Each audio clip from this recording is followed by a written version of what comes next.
Please subscribe to our channel, Pacific Front Untold, and be sure to leave a comment after watching a video. At the end of the Spanish-American War in December 1898, the United States gained the Philippines as a colonial possession and established both a political and military presence there. The archipelago remained under American control until World War II, when the Japanese invaded it on December 8, 1941, just hours after the attack on Pearl Harbor. Previously, General Douglas MacArthur had been sent to the Philippines to train a national army in case of a Japanese attack. He helped establish the United States Army forces in the Far East. However, training was difficult, primarily because of language and cultural barriers, and a lack of modern equipment and supplies. The Japanese attacked before these efforts were complete, forcing the American headquarters to move from Manila to Corregidor. By spring of 1942, they had been forced to the Bataan Peninsula, the last Allied stronghold in the Pacific. American and Filipino troops worked together to defend the peninsula.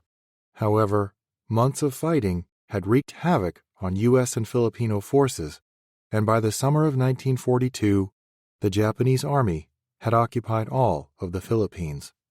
MacArthur was forced to evacuate with much of his staff, famously vowing, "I shall return."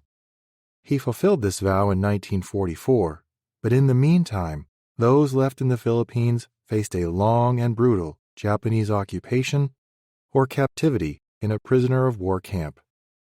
Those who surrendered were forced to make the infamous Bataan Death March, a 65-mile-long journey by foot to a prison camp. The conditions along the way were not only harsh and extreme in terms of weather and logistics, but Japanese treatment of prisoners was inhumane. The Japanese killed many POWs who were too weak or sick along the route. Those who tried to help them, both citizens and fellow soldiers, were also beaten or killed.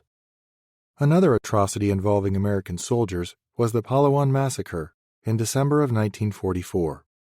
As the Allied offensive approached the Philippines, the Japanese used many POWs as slave labor to strengthen their defenses. Then, they locked many POWs in the air raid shelter at the Palawan prison camp and set it on fire, killing most of the soldiers. Those who tried to escape were tortured and brutally murdered by the Japanese.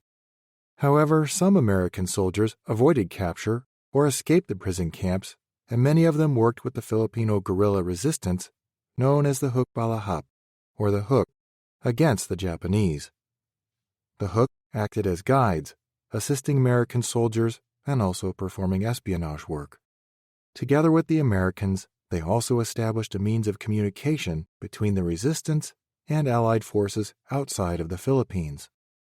When MacArthur finally fought his way across the Pacific and back to the Philippines in late 1944, American soldiers once again worked with Filipino fighters to plan the campaign to take back the islands. After the war, on July 4, 1946, 1 year after the Allied victory, the Philippines were granted complete independence from the United States.